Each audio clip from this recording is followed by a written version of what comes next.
الرحمن الرحیم د حدیث شریف مفهوم دی شیطان الله پاک توی یا الله پاکا زما بخوراک سی الله رب العزت و توی کل ما لم یذکر علیه اسمی هر هغه سوچ زما نوم په یاد نشي اوستا خوراکی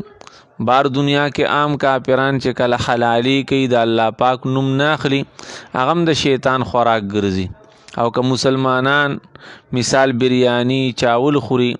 یا میان کباب چرګان میوه دانه خوري او بسم الله نه وي دا ټول د شیطان خوراک جوړیږي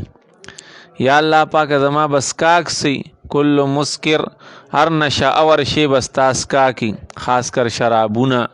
او خاص کر آیس دا ټول نشاور سیزونه د شیطان سکاک ته او بیا چې کله شیطان نشبو کی به بنده باندې نو بیا دا بنده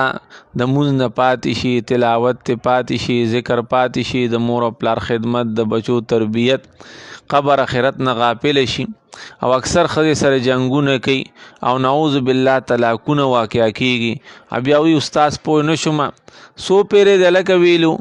یا رجیو پینزلس پیره می ویلو نو تا انسی یادولې سو حدیث شریف کې وی خوږ پیغمبر پاک صلی الله علیه وسلم تشریف فرماو یو ملګری روټه خوړه محبوب وته قتل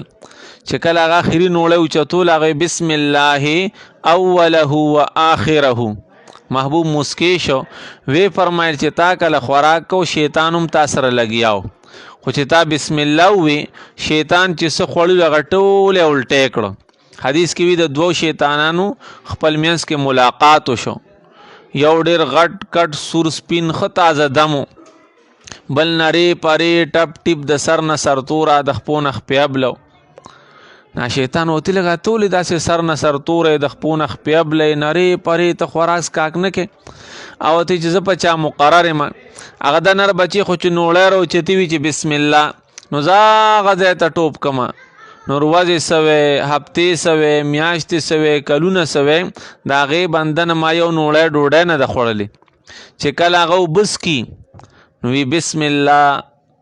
نو یو ورځ نشو هفته میاش کلونه وشو ما دا غنه ګټ وبنه دسکلی نو چې مونږ او تاسو کوشش کوو چې کله خوراک کوو یا اسکاک کوو نو چې خپلم بسم الله وایو او نور تم دعوت ورکو